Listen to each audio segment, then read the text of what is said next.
इन लोगों को पैर छूना मना है, जानिए क्यों। यदि छुआ तो लगेगा पाप।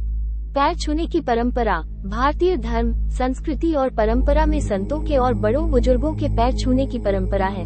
परंतु क्या आप जानते हैं कि कुछ लोगों से पैर छुआना वर्जित है, या ये कहें कि कुछ लोगों को पैर नहीं छूना चाहिए। अर्थात यदि कोई आपके पैर छू रहा है या आप किसी के पैर छू रहे हैं तो हमारी बताई गई बातों का ध्यान रखें, अन्यथा लगेगा पाप। कुंवारी कन्या। कुंवारी कन्याओं को किसी के पैर नहीं छूना चाहिए, या यदि कोई कुंवारी कन्या आपके पैर छूने का प्रयास करे तो उसे रोक दे, अन्यथा आपको पाप लगेगा। छोटी बच्चियों और कन्याओं के तो पैर छूकर उनका आशीर्वाद लेना चाहिए। बेटियां। किसी भी पिता को अपनी बेटियों से पैर नहीं छुआना चाहिए। बेटियों को भी चाहिए कि वो पिता के पैर नहीं छुए, अन्यथा पिता को पाप लगता है। बेटियां को देवी का रूप माना जाता है, इसलिए उनसे चरण नहीं छुआना चाहिए।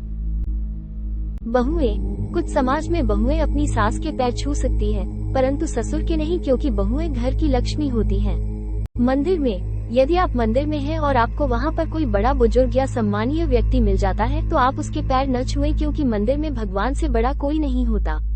भगवान के सामने किसी के पैर छूना मंदिर और भगवान का अपमान माना जाता है।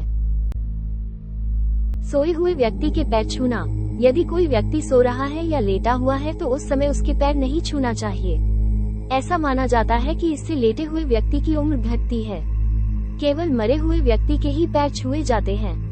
शमशान से लौटे व्यक्ति के पैर छूना।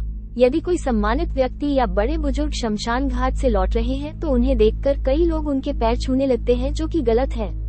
अंतिम संस्कार से लौटने पर व्यक्ति अशुद्ध हो जाता है, ऐसे में उनके पैर छूना वर्जित है। स्नान करने के बाद ही उनके पैर छू सकते हैं। इसी प्रकार शमशान में भी किसी के पैर नहीं छूना चाहिए। अशुद्ध व्यक्ति। यदि आप किसी कारण से अशुद्ध हो गए हैं या जिसके आप पैर छूना चाहते हैं वो अशुद्ध है तो दोनों ही स्थिति में पैर नहीं छूना चाहिए। इसे दोनों को ही नुकसान उठाना पड़ सकता है। भांजा भांजी। यदि आप किसी के भांजे हैं तो आपको मामा मामी के पैर नहीं छूना चाहिए, क्योंकि भांजा या भांजी पूजनीय होते हैं। मामा मामी को पाप लग सकता है। पत्नी। पति पत्नी का रिश्ता बहुत ही पवित्र रिश्ता होता है और यह साझेदारी का रिश्ता होता है। परंतु पति को कभी भी अपनी पत्नी के पैर नहीं छूना चाहिए, क्योंकि इससे पत्नी को पाप लगता है। अगर आपको यह वीडियो अच्छी लगी हो तो हमारे चैनल वैदिक ज्ञान को सब्सक्राइब जरूर करें।